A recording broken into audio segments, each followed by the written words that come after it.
Ora, boa tarde a todos, ou boa noite, ou bom dia, depende do lugar em que se encontram. Vamos dar início então à nossa palestra, que é a número 20, e do nosso estudo. Este será a continuação do estudo número 6, e o título do nosso estudo, como nós sabemos, é Quem subsistirá entre os eleitos, escolhidos e fiéis, os 144 mil. Então vamos curvar as nossas cabeças e vamos dirigir uma palavra ao nosso Deus. Querido Deus, eterno Pai que está nos céus, louvado, santificado, bendito, honrado seja o seu nome. O Senhor é o Criador, o Rei dos Reis, o Senhor dos Senhores.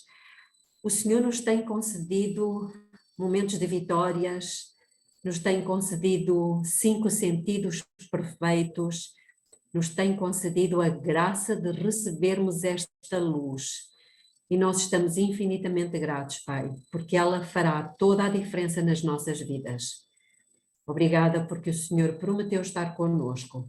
Por isso agradecemos a sua companhia aqui, a sua presença, mas pedimos que seja o seu Espírito o nosso mestre, o nosso instrutor, e queremos colocar-nos nas suas mãos, Pai, para que neste estudo nós possamos não só receber mais luz, mas também que ela contribua para a nossa santificação.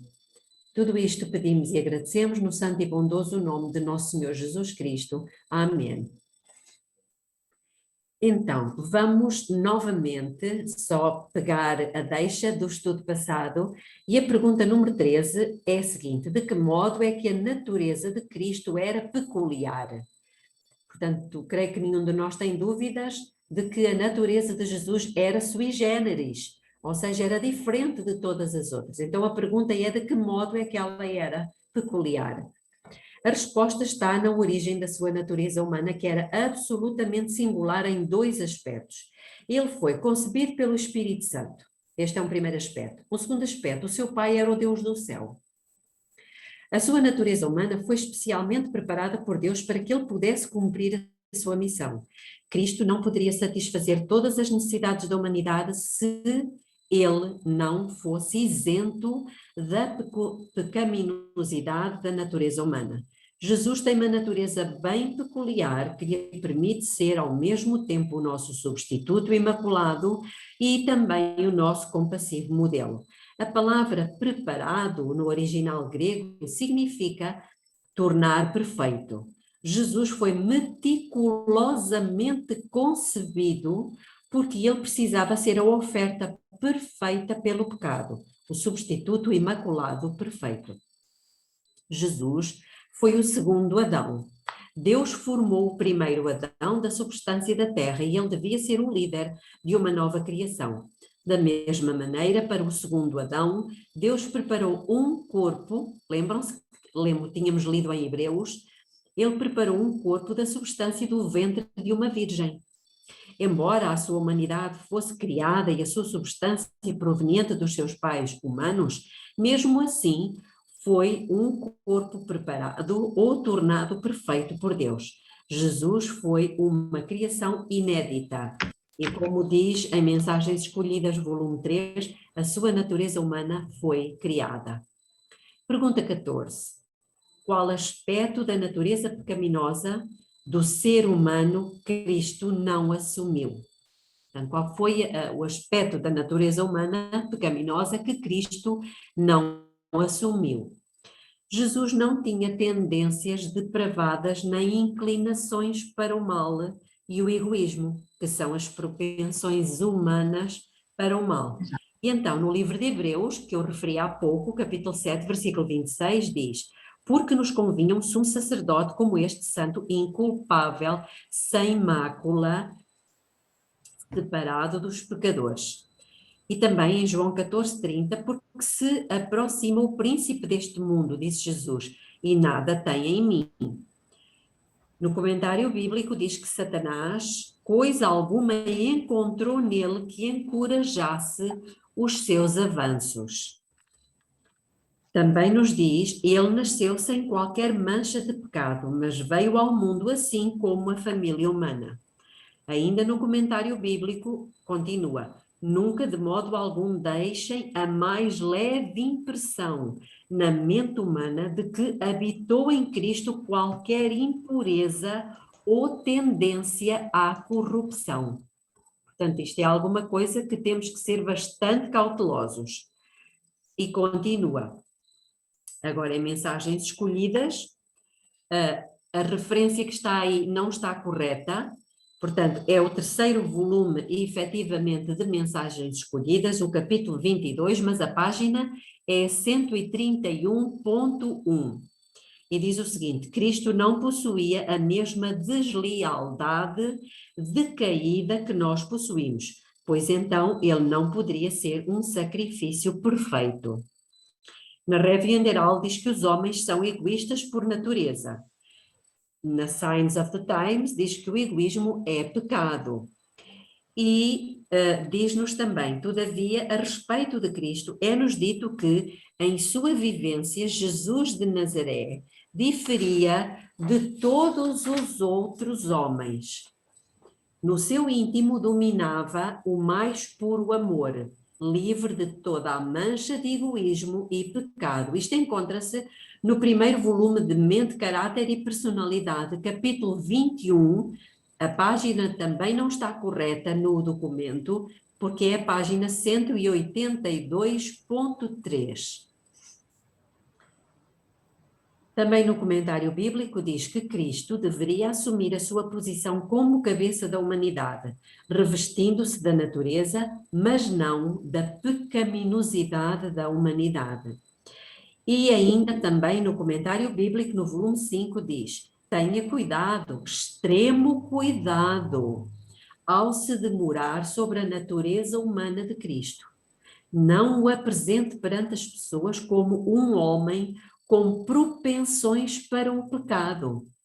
Ele é o segundo Adão.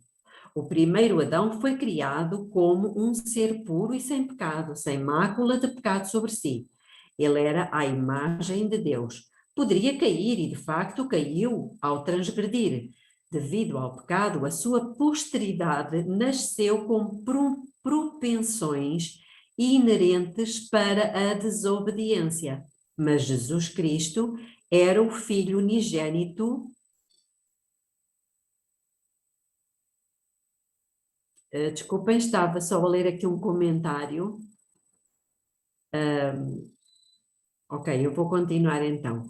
Devido ao pecado, a sua posteridade nasceu com propensões inerentes para a desobediência, mas Jesus Cristo era o Filho unigênito de Deus. Ele tomou sobre si a natureza humana e foi tentado em todos os pontos em que o homem é tentado. Ele poderia ter pecado, poderia ter caído, mas nem por um momento houve nele uma propensão má. Ele foi assaltado por tentações no deserto, como Adão foi assaltado por tentações no Éden. E na meditação matinal, para conhecê-lo, diz: Cristo não era insensível à ignomínia e desgraça. Sentiu tudo muito amargamente.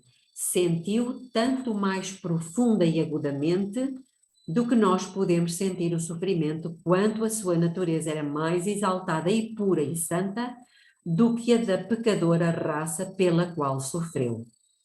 E na meditação, eu estou a acrescentar um texto.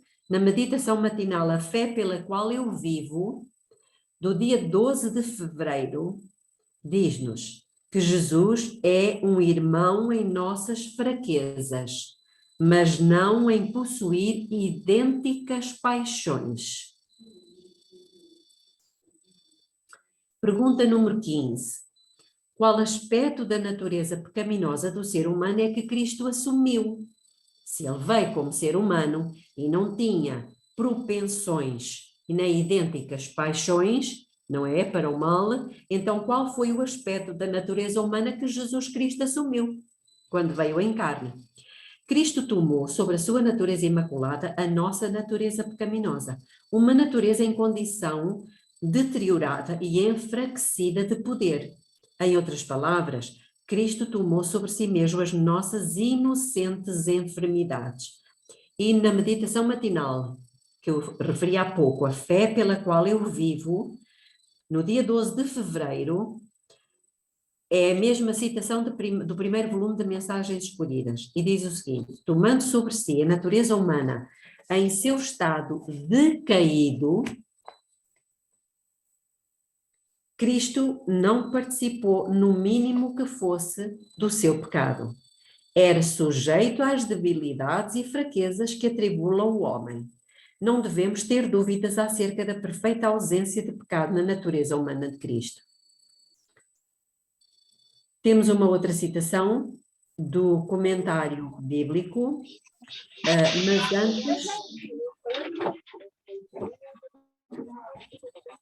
mas antes vou ler uma da meditação matinal, Maravilhosa Graça, do dia 6 de junho. 6 de junho.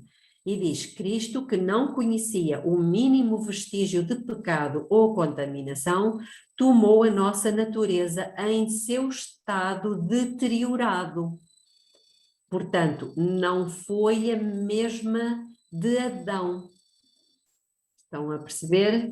Ellen White, ela vai esclarecer um pouco mais à frente. Ele tomou as nossas enfermidades, diz-nos a Bíblia.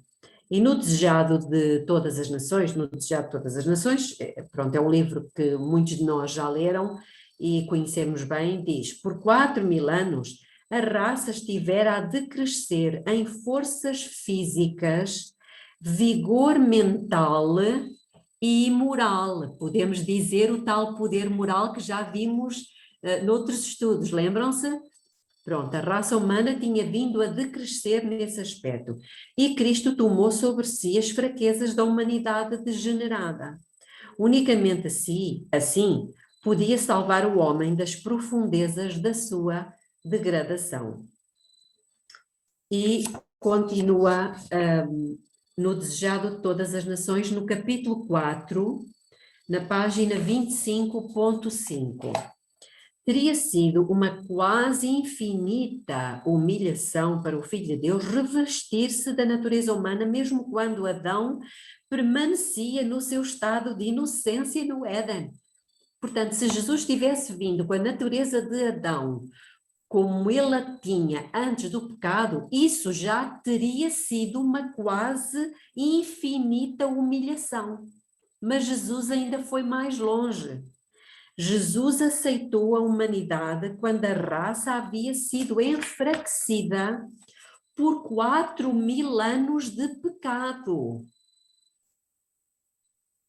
Isto aqui é curioso, esta questão dos 4.000 anos. Porque depois, noutro lugar, Ellen White fala que Jesus viu em visão profética mais 2.000 anos. E viu a raça que vivia imediatamente antes da sua vinda. Portanto, temos aqui 4.000 mais 2.000. Mas agora não é o tema, e eu vou continuar. Como qualquer filho de Adão, aceitou os resultados da operação da grande lei da hereditariedade. O que estes resultados foram, manifesta-se na história dos seus ancestrais terrestres. Veio com essa hereditariedade para partilhar das nossas dores e tentações e dar-nos o exemplo de uma vida impecável. Ainda no mesmo capítulo do Desejado, capítulo 4, página 26.1, diz: Ele, o Pai, permitiu que Jesus enfrentasse os perigos da vida em comum com toda a alma humana, combatesse o combate como qualquer filho da humanidade o tem de fazer, com risco de fracasso e ruína eterna. Portanto, apesar de ser imaculado, Jesus era tão fraco quanto a raça humana após 4.000 anos de degeneração. Em sua natureza, era como a de Adão, apenas no que diz respeito à ausência de pecado. Estão a ver onde é que realmente a natureza de Jesus era igual à nossa e onde é que ela era diferente da nossa? Portanto, era apenas, no que diz respeito à ausência de pecado, é que era igual a Adão. ele compreende, perdão, em todos os outros aspectos, ele tinha exatamente a nossa natureza. Ele compreende perfeitamente os nossos pensamentos e sentimentos, mas não por ter os impulsos degenerados e a inclinação natural para o mal ou por participar deles. As debilidades humanas de Cristo tornavam a sua dependência na força obtida do seu Pai pela oração e comunhão uma necessidade absoluta. Quando dependermos da força divina tal qual ele dependia, também estaremos aptos a viver uma vida de santidade como ele vivia. Pergunta 16. Quais foram as 3 categorias de tentação que fizeram o primeiro Adão cair e que foram usadas por Satanás para tentar a Cristo no deserto? Irmãos, isto é muito importante, estas 3 categorias, porque é aqui que nós somos tentados. E se nós resistimos no primeiro, ele vai tentar o segundo. E se resistimos no segundo, ele vai tentar o terceiro. Então, isto encontra-se em 1 João, capítulo 2, versículo 16, que diz, porque tudo o que há no mundo, número 1, a concupiscência da carne, número 2, a concupiscência dos olhos, número 3, a soberba da vida, não é do Pai, mas do mundo. A concupiscência da carne é o sensualismo. A concupiscência dos olhos é o materialismo. E a soberba da vida é o egoísmo. E realmente isto é muito significativo. Mas eu até acrescentaria, quando fala da concupiscência da carne, não é apenas o sensualismo. Também tem a ver com uma necessidade que nós temos, que é de alimentação.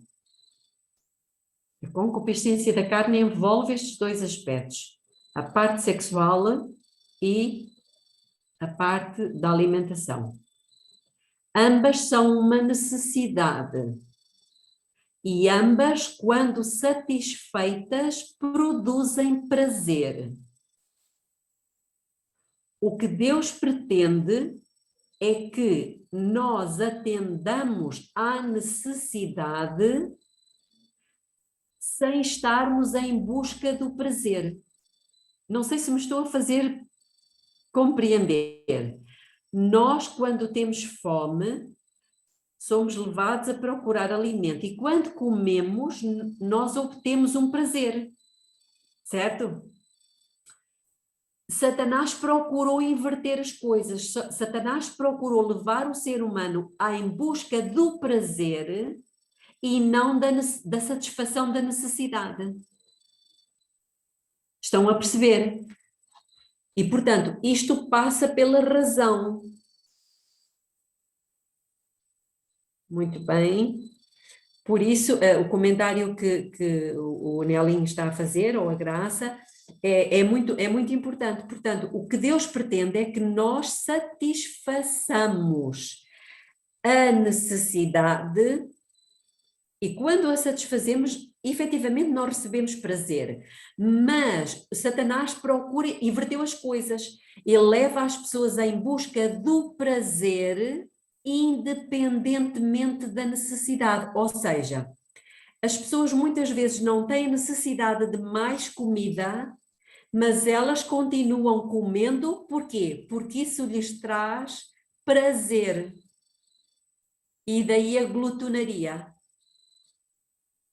Estão a compreender como é que Satanás inverte as coisas e leva as pessoas a procurar o prazer, por isso tantos casos de adultério, de fornicação, porque o que é que as pessoas estão à procura? Do prazer, independentemente da necessidade. Estão a perceber? E, portanto, aqui entra a parte racional. Ok, eu sei que fugi um bocadinho do assunto, mas acho que isto é importante nós compreendermos. E, portanto, Jesus foi tentado também aqui. Sim, Alice. Com relação à parte sexual e à parte de alimentação. Quando a pessoa está com fome de alimentação de verdade, qual das duas gera mais necessidade? A fome do alimento ou a fome do sexo? Já foi feito um teste e é mais forte a necessidade de alimento do que o sexo. Exatamente. E uma vez eu ouvi uma pregação a respeito disso, justamente. Jesus passou 40 dias sem comer, sem beber. Ou seja, isso ultrapassou muito mais qualquer loucura de humanos que tenham paixões pervertidas do sexo, porque a necessidade de alimento sobrepõe muito maior a necessidade do sexo. Exato. Foi feita, não, mas conta-se pelo menos uma história, não sei se foi verdadeira, se não, de alguém que naufragou. E foi um homem. Naufragou e foi parar a uma ilha deserta. E, portanto, ele não tinha nem a esposa, não é? Para satisfazer a necessidade sexual, nem tinha alimento. E passaram muitos dias, e quando finalmente um navio, se aproximou daquela ilha e enviou uma embarcação com alguns recursos, alguns alimentos para aquele homem, vieram também algumas mulheres. Para onde é que acham que aquele homem correu? Para as mulheres ou para a comida? Comida. Para a comida. Uhum. O resto podia esperar, mas a alimentação não. E, portanto, é uma necessidade básica e que precisa realmente. Então, nós precisamos ter isto em atenção, como diz o velho ditado, nós devemos comer para viver e não viver para comer, não é verdade? Pronto, mas a tentação é no sentido oposto. É para que nós corramos em busca do prazer, independentemente da necessidade. Ok? Pronto, e foi exatamente isso que aconteceu com Adão e Eva. Com a Eva particularmente, não é? E agora não vamos trabalhar aqui essa questão, mas poderíamos trabalhar. E foi a mesma sequência que aconteceu com Eva, foi a mesma sequência que Satanás usou com Jesus. Então diz-nos no quarto volume de Testemunhos para a Igreja, no deserto da tentação, Cristo defrontou as grandes tentações principais que assaltariam os homens. Ali enfrentou sozinho o inimigo astuto e sutil, vencendo-o. A primeira grande tentação teve que ver com o apetite. Assim aconteceu com Eva. A primeira grande tentação teve a ver com o apetite. A segunda, com a presunção. A terceira, com o amor ao mundo. Satanás tem vencido os seus milhões, tentando-os a condescender com o apetite. Mediante a satisfação do paladar, o sistema nervoso torna-se irritado e debilita-se o poder do cérebro, tornando impossível pensar calma e racionalmente. Desequilibra-se a mente. As suas mais nobres e elevadas faculdades são pervertidas, servindo à concupiscência carnal, e desprezam-se os interesses eternos e sagrados. Alcançado este objetivo, Satanás pode vir com as suas outras duas tentações principais e encontrar pronto acesso. As suas múltiplas tentações provêm destes três grandes pontos principais. E nós deveríamos ter muito isto em atenção. Primeiro a concupiscência da carne, depois a concupiscência dos olhos. E na concupiscência dos olhos incluímos muitas coisas. A concupiscência dos olhos tem a ver com tudo aquilo que os olhos veem. pode ser um carro espetacular, uma casa, um telemóvel de último modelo, uma roupa, é tudo aquilo que nos faz, que é material, não é? E que nos traz alguma satisfação, algum orgulho, alguma, como é que vou dizer? Agora falta-me a palavra. Ostentação, que nos faz ostentar, percebem? Que nos faz mostrar aos outros que nós temos. Podemos até não verbalizar isso, mas dentro do ser humano existe o desejo de mostrar. Ok? Então, este é o perigo, a concupiscência dos olhos. Depois, a soberba da vida é o orgulho de ter, o orgulho de possuir, não é? Não é a fé. Portanto, isto tem a ver com buscarmos de Deus alguma coisa que Ele não prometeu.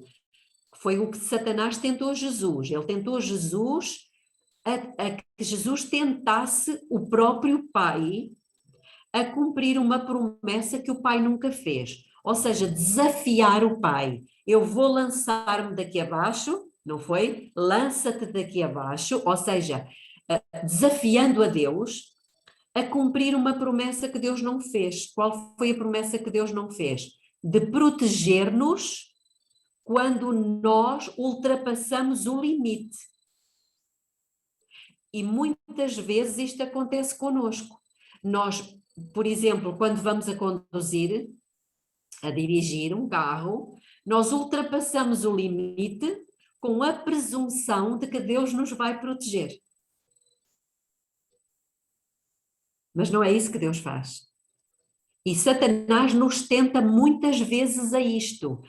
Eu sei que isto faz mal, mas como Deus é amor, então eu vou acreditar que Ele me vai livrar de doenças, apesar de eu estar a transgredir as leis da saúde. Isto é presunção, isto não é fé, é presunção. Ok? Existem 3 categorias básicas de tentação. Toda a tentação conhecida pela raça humana pode ser colocada sob uma das 3 categorias que nós já referimos em cima. Jesus foi tentado pelo inimigo não apenas no deserto, mas em cada momento da sua vida terrestre.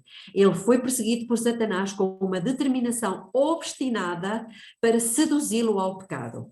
Satanás tentou ao máximo fazer com que Jesus dependesse do seu próprio poder divino para salvar-se a si mesmo, quebrando assim a sua confiança no seu Pai e na sua dependência dele. Esta é uma tentação que nós nunca vamos ter. E eu acho que essa foi a pior das tentações. Exatamente, e foi mesmo. Porque se nós tivéssemos o poder que ele tinha nas mãos, né? Não usar o poder quando você tem o poder é incrível. É. O Desejar Todas as Nações diz que com o terrível peso dos pecados do mundo sobre si, Cristo suportou a prova quanto ao apetite, ao amor do mundo e da ostentação. A palavrinha que eu referi há pouco, não é? O ser humano gosta de ostentar, gosta de mostrar que tem, gosta de mostrar que sabe. Então, Cristo suportou a prova quanto ao apetite, ao amor ao mundo e da ostentação, que induz à presunção. Falávamos há pouco. Foram essas as tentações que derrotaram Adão e Eva e tão prontamente nos vencem. Então, irmãos, precisamos estar muito vigilantes. Como pôde Cristo, pergunta número 17, como pôde Cristo ser tentado em todos os aspectos que nós somos, porém sem pecado? Diz-nos em Hebreus 4,15, porque não temos um sumo sacerdote que não possa se compadecer das nossas fraquezas, pelo contrário, ele foi tentado em todas as coisas à nossa semelhança, mas sem pecado. E no segundo volume de Testemunhos para a Igreja diz, não se contaminava com a corrupção, era um estranho ao pecado e, contudo, orava e muitas vezes com forte clamor e lágrimas. Ele orava pelos seus discípulos e por si mesmo, se identificando assim com as nossas necessidades, com as nossas fraquezas e falhas tão comuns à humanidade. Era um poderoso solicitador, não possuindo as paixões da nossa natureza humana caída, mas rodeado das mesmas enfermidades, tentado em todos os pontos como nós o somos. Jesus suportou sofrimentos que requeriam ajuda e sustento da parte do seu Pai. Existe uma grande diferença entre ter as paixões humanas e o apetite em perfeita submissão às faculdades superiores da mente, como Deus as deu e queria que fossem desfrutadas, e ter paixões desenfreadas, pervertidas e pecaminosas, as concupiscências carnais e a luxúria, sempre em guerra com as faculdades superiores da mente, ou pior, no controle delas. Já falámos isto aqui várias vezes. E quando fala aqui de luxúria, irmãos, não tem nada a ver com o luxo. Tem a ver com pecados de origem sexual. A luxúria tem a ver com apetites pervertidos sexualmente. Nós, por vezes, não sabemos o significado das palavras, mas é importante sabermos isto. Porém, a pergunta permanece: como poderia Cristo saber como é ser tentado em todos os aspectos como nós o somos, se ele era puro e não tinha os apetites e as paixões pervertidas? Nós temos apetites e paixões pervertidas e pecaminosas, herdadas e cultivadas. Jesus, no entanto, não estava sujeito a essas mesmas paixões, como afirma muito claramente a inspiração. Somos tentados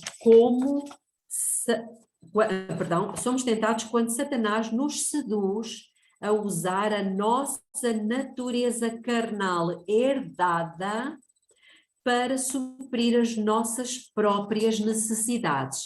Falávamos há pouco de satisfazer as nossas necessidades. E são necessidades básicas que Deus nos criou com elas. Jesus, ao contrário, foi tentado a suprir as suas necessidades recorrendo à natureza divina que lhe era inerente, coisa que nós não temos, conforme podemos ler no relato das suas tentações no deserto. Isso foi, sem dúvida, uma tentação muito maior, porque Jesus tinha o poder divino de livrar-se a si mesmo do pecado e do sofrimento, porém, em lugar disso, ele escolheu. Irmãos, ele escolhe, pois, a vida para que vivas. Ele escolheu depender da força do seu Pai Celestial para vencer. Jesus humilhou-se a si mesmo para que pudesse ser o nosso exemplo de dependência do Pai Celestial para vivermos uma vida cristã vitoriosa. Em resumo, a intensidade da tentação de Jesus concentrou-se na sua propensão de viver confiando em seu próprio poder divino, ao passo que você e eu somos tentados a usar o poder da nossa natureza carnal para suprir as nossas necessidades. Eu não sei se estamos a compreender, mas isto é muito significativo. Enquanto que Jesus foi tentado a usar o seu poder divino, que lhe era inerente, nós somos tentados a usar a nossa natureza carnal, não nos submetendo ao Espírito.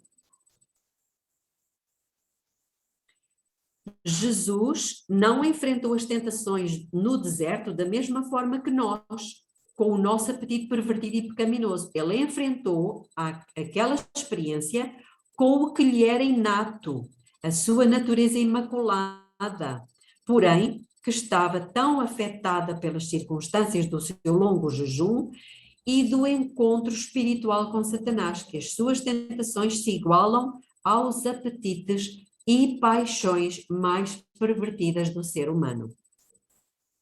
Pergunta número 18.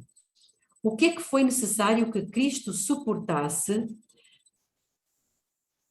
ou melhor, porque é que foi necessário que Cristo suportasse um jejum de 40 dias para ser o nosso exemplo de vitória sobre todos os pecados aos quais a humanidade está exposta?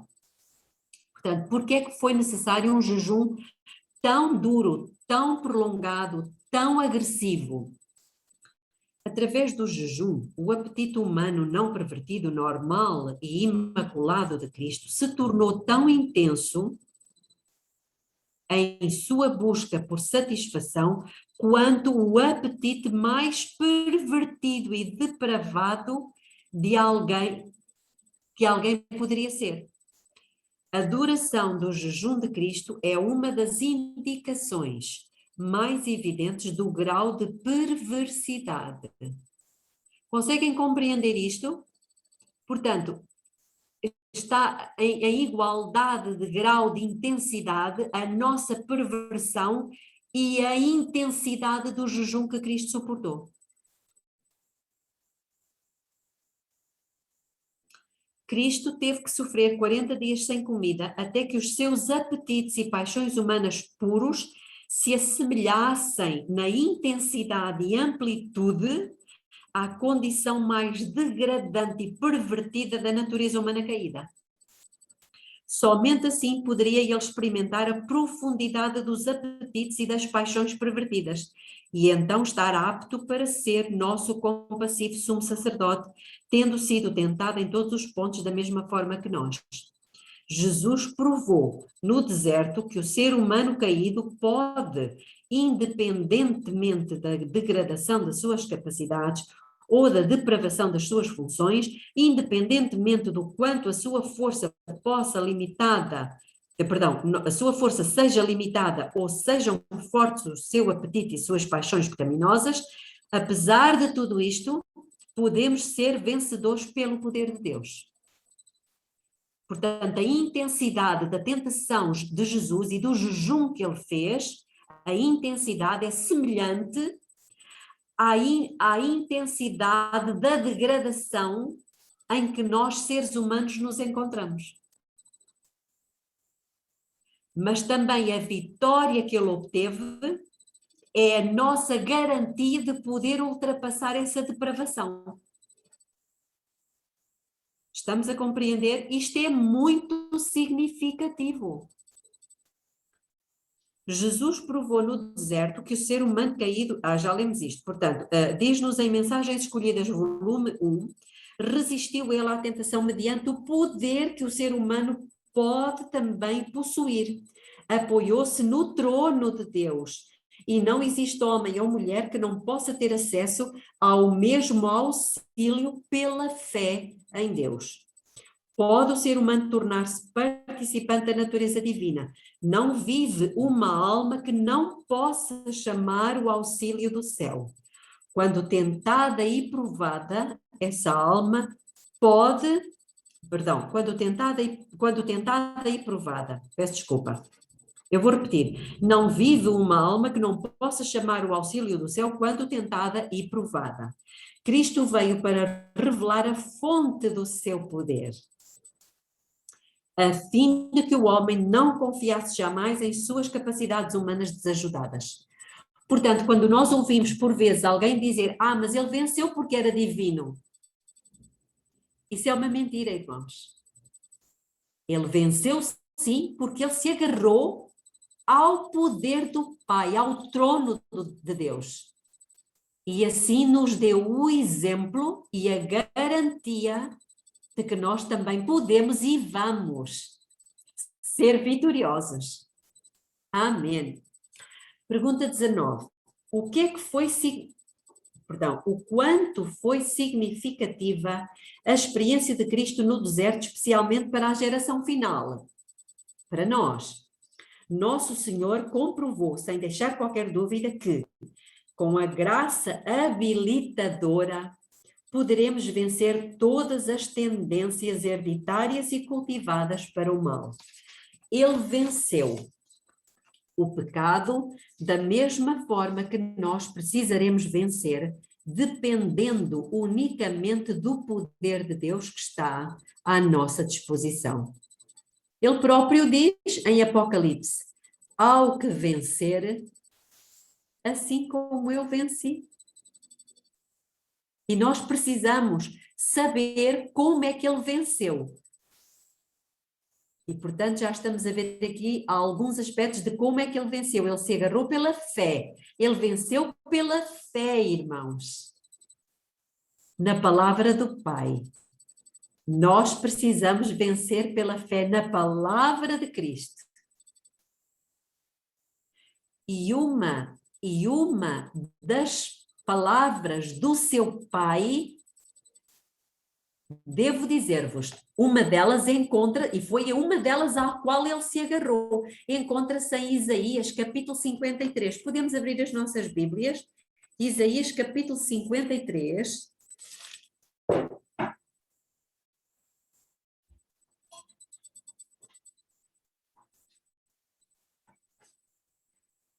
Vamos ler, seguramente que Jesus se agarrou aqui pela fé. O sofrimento dele era muito grande, mas ele conhecia esta passagem de Isaías. Ele conhecia. Não era porque ele a tinha inspirado. Ele a conhecia porque ele aprendeu-a aos joelhos da sua mãe Maria. Sabiam disto? Ele aprendeu tal como nós precisamos aprender. Ele leu nas Escrituras, no livro do profeta Isaías, no capítulo 53, ele leu assim, no versículo 10. Perdão, não estava no 53. Ok, então, no versículo 10 e 11. Todavia foi da vontade do Senhor esmagá-lo. Então ele sabia que iria ser esmagado. Sabem como é que ele foi esmagado? Foi esmagado porque o que é que o esmagou? É verdade, é o pecado. Mas temos que saber o que é do pecado. Irmãos, é o sentimento de culpa que o pecado traz. Já vos aconteceu sentirem um peso de culpa, de remorso tremendo por terem feito alguma coisa que sabiam que feriu o coração de Deus? Isso foi apenas uma situação. Agora Jesus sentiu o peso da culpa de todos os seres humanos desde Adão. Isso esmagou, rebentou-lhe o coração. Então continua. Todavia foi da vontade do Senhor esmagá-lo, fazendo-o enfermar. Quando ele se puser como oferta pelo pecado, verá a sua posteridade, prolongará os seus dias e a vontade do Senhor prosperará nas suas mãos. E agora vem o versículo que eu quero. Ele verá o fruto do trabalho da sua alma e ficará satisfeito. Irmãos, Jesus agarrou-se pela fé a isto. Ele lia isto nas Escrituras. Ele lia, eu vou ver o fruto do trabalho da minha alma, do meu sofrimento e vou ficar satisfeito. Agora eu pergunto, qual é o fruto do trabalho dele? Ele tem um nome. Pode ser Belinha, pode ser Alice, Graça, Celeste, Vera, Disseu. Percebem, irmãos? Nós precisamos ser o fruto do seu trabalho. Não é lindo? Irmãos, isto é lindo. E ele leu isto e ele agarrou-se a isto porque estava escrito. Era a palavra do Pai que ele iria ver o fruto do seu trabalho e iria ficar satisfeito. Portanto, ele sabia que o seu sofrimento, as suas lutas eram muito grandes, mas elas iam dar fruto. E o fruto seremos nós. Esta paradinha é para nós pensarmos. Então, vamos ler aqui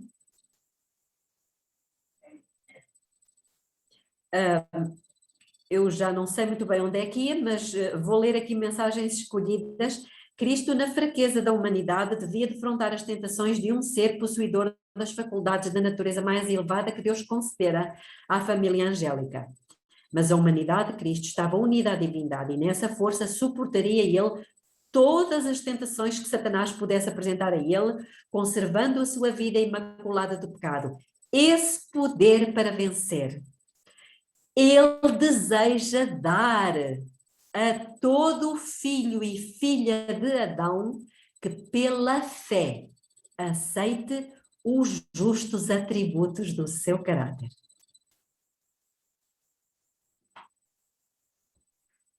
Um dia destes falaremos aqui dos dois montes, o Monte Sinai e o Monte Sião.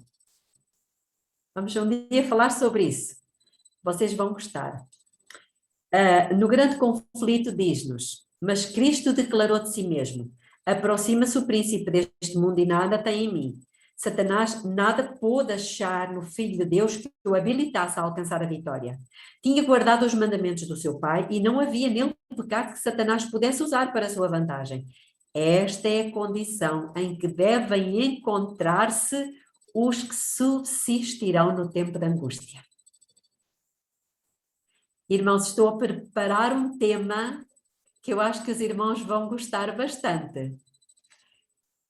São dois movimentos. Neste momento estão dois movimentos em movimento. Ok? Um dia falaremos sobre isto. Espero que seja breve. Pergunta número 20. Como é que a mente de Jesus difere da mente da humanidade pecadora?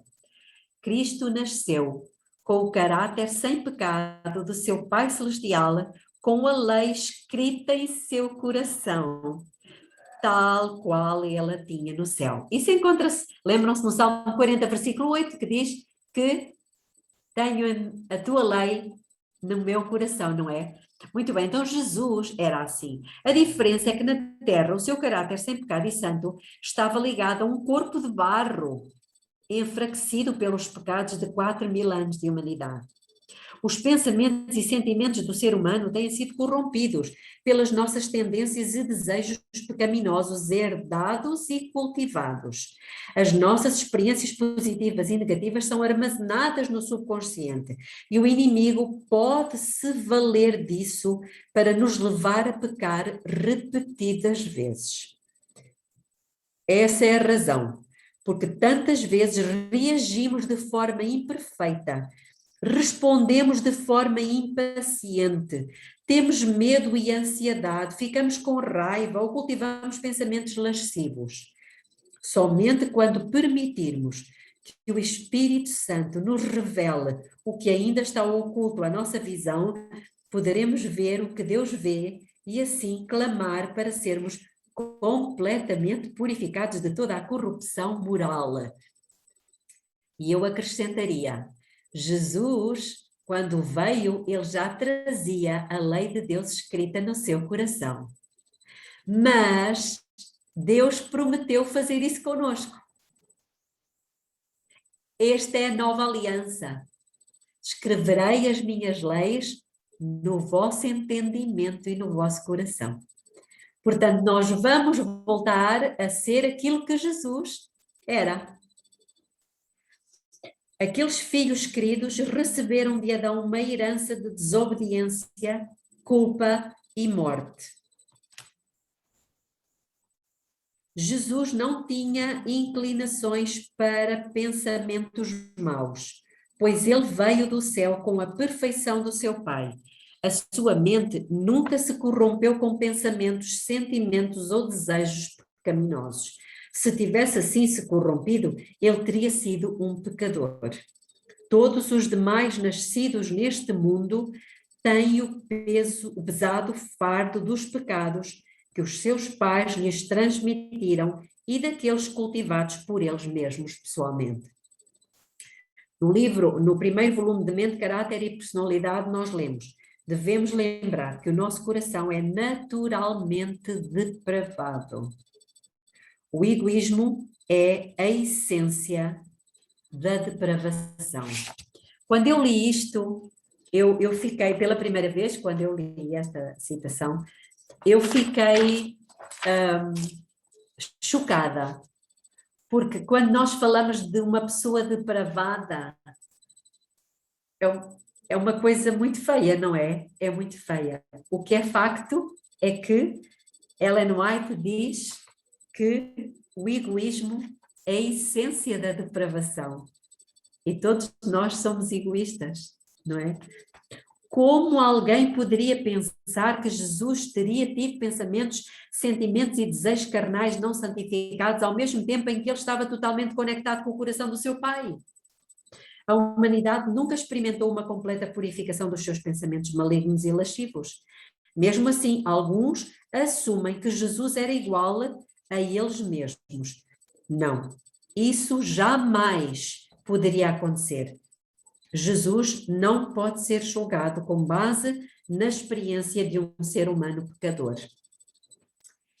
Irmãos, nós já ultrapassamos o nosso tempo. Não sei se querem que eu termine aqui ou...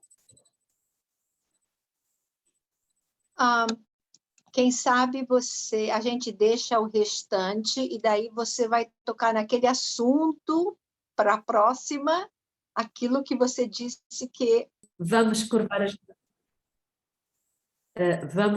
as nossas cabeças e vamos orar. Querido Deus, querido Pai que está nos céus, o Senhor é fantástico.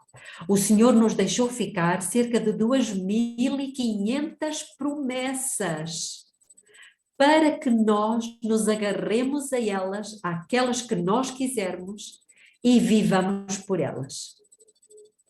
Que o Senhor nos ajude a exercitar esta fé. Que o Senhor nos conceda uma unção bem grande do seu bom Espírito. Que o Senhor nos revele aquilo que ainda não nos foi revelado no nosso caráter e que é tão feio. Mas que o Senhor nos prometeu a vitória e isso também é certo. Estamos com saudades de Jesus. Ansiamos abraçá-lo, Pai. Por isso suplicamos que o Senhor venha logo. Conceda-nos uma noite descansada a todos nós e a certeza de que o Senhor está conosco. Mesmo que tenhamos falhado, mesmo que tenhamos, enfim, escorregado, sabemos que o Senhor nos perdoa se formos aos seus pés lhe suplicarmos perdão. Obrigada por esse amor que o Senhor tem por nós. Entregamos tudo ao seu cuidado. Em nome de Jesus. Amém. Amém. Amém. Então, uma boa noite ou uma boa tarde para todos e até sábado, se Deus quiser. Se Deus Isso. quiser. Deixa eu só fazer um comentário.